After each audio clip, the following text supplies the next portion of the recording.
Au nom du Père et du Fils et du Saint-Esprit. Amen. Bonjour et bienvenue à cette nouvelle méditation. Aujourd'hui, nous allons méditer sur l'un des piliers du temps de Carême, l'aumône.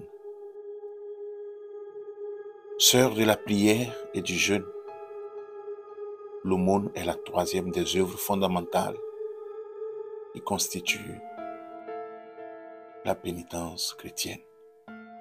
C'est pour cette raison que l'Église nous propose pendant ce temps du Carême de faire l'aumône comme œuvre de miséricorde. Je m'installe confortablement dans un endroit calme et paisible.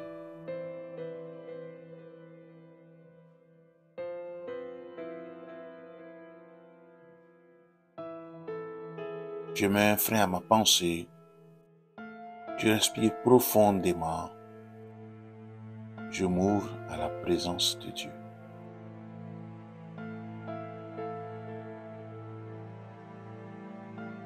De nos jours, les chrétiens font volontiers des dons à des associations, des ONG caritatives, mais peu d'entre eux pratiquent l'aumône, ce don de main en main que l'on fait à une personne dans la misère pour l'assister.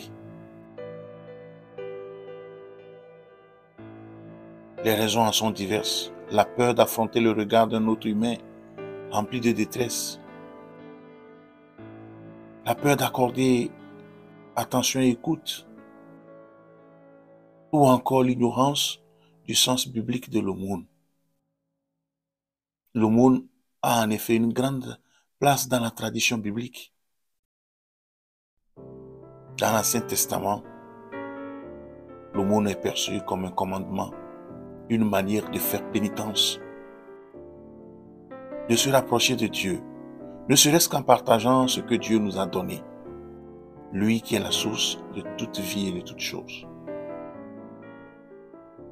Dans le livre de Tobie, le Seigneur dit « Ne détourne ton visage d'aucun pauvre, et le visage de Dieu ne se détournera pas de toi. » Quand tu fais l'aumône, mon fils, n'aie aucun doute.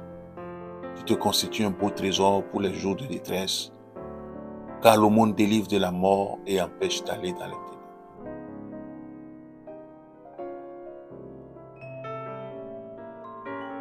De nombreux personnages dans la Bible, croyants ou même des païens, ont attiré de Dieu grâce et miséricorde à cause de l'aumône qu'ils pratiquaient abondamment.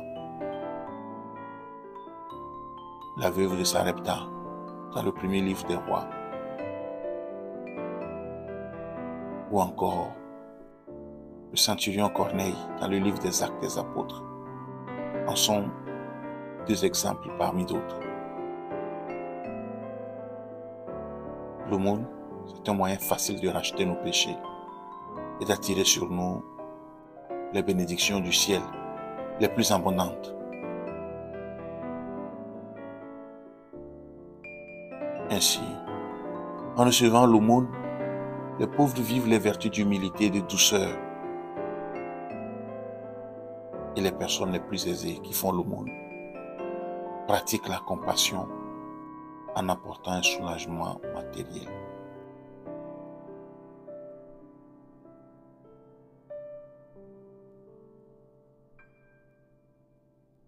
Je lève maintenant la voix vers le Seigneur.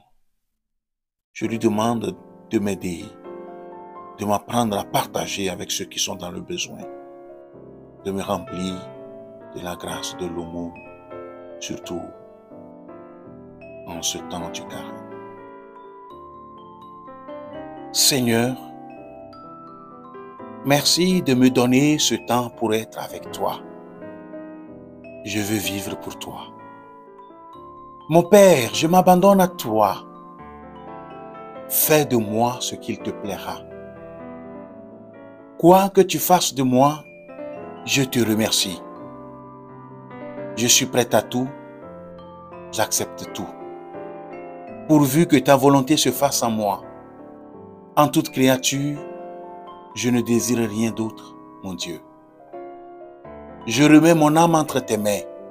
Je te la donne, mon Dieu, avec tout l'amour de mon cœur, parce que je t'aime et que ce même besoin d'amour, de me donner, de me remettre entre tes mains, sans mesure, avec une infinie confiance, car tu es mon Père. Amen. Que Dieu Tout-Puissant vous bénisse, le Père et le Fils et le Saint-Esprit. Amen. Merci d'avoir suivi cette méditation. Agréable journée et à demain.